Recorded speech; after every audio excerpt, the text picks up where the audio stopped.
कौन सा इनकम है? फैक्टर हुआ कि ट्रांसफर हुआ? जो हमको ये इंटरेस्ट मिला वो मेहनत करके मिला कि बिना मेहनत?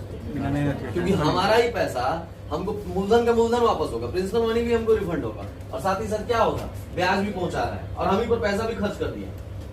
नहीं समझ में आ रहा है? अक्सर हम लोग पापा के साथ काम करते हैं, पापा से ही पैसा लेते हैं, देखे होगे ना, पापा ही से ही पैसा लिए, पॉकेट मनी सेव कर लिए, खर्चा नहीं किए, फिर पापा को कभी पैसे की जरूरत पड़ा तो बोले कि हाँ ये मेरा पैसा है। समझ में आ रहा है? फिर पापा को पैसा दिए, बेस्ट एग्जांपल है, पापा को पैसा दिए, पापा ले लिए हमसे, बोले लौटा दीजिएगा मेरा, बोले ठीक है लौटा देंगे। फिर वो पैसा किस पर खर्च किए? पापा हमारे ऊपर ही खर्च किए, और फिर उसके बाद से वो पैसा भी वापस ले लिए। नहीं समझ में आ रहा है? तो हमारे लिए कौन सा इनकम हुआ? ट्रांसफर। यही होता है।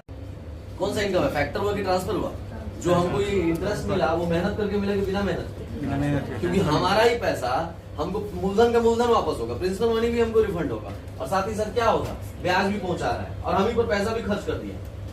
नहीं समझ में आ रहा है? अक्सर हम लोग पापा के साथ काम करते हैं, पापा से ही पैसा लेते हैं, देखे होगे ना, पापा ही से ही पैसा लिए, पॉकेट मनी सेव कर लिए, खर्चा नहीं किए, फिर पापा को कभी पैसे की जरूरत पड़ा तो बोले कि हाँ ये मेरा पैसा है। समझ में आ रहा है? फिर पापा को पैसा दिए, बेस्ट एग्जांपल है, पापा को पैसा दिए, पापा ले लिए हमसे, बोले लौटा दीजिएगा मेरा, बोले ठीक है लौटा देंगे। फिर वो पैसा किस पर खर्च किए? पापा हमारे ऊपर ही खर्च किए, और फिर उसके बाद से वो पैसा भी वापस ले लिए। नहीं समझ में आ रहा है? तो हमारे लिए कौन सा इनकम हुआ? ट्रांसफर।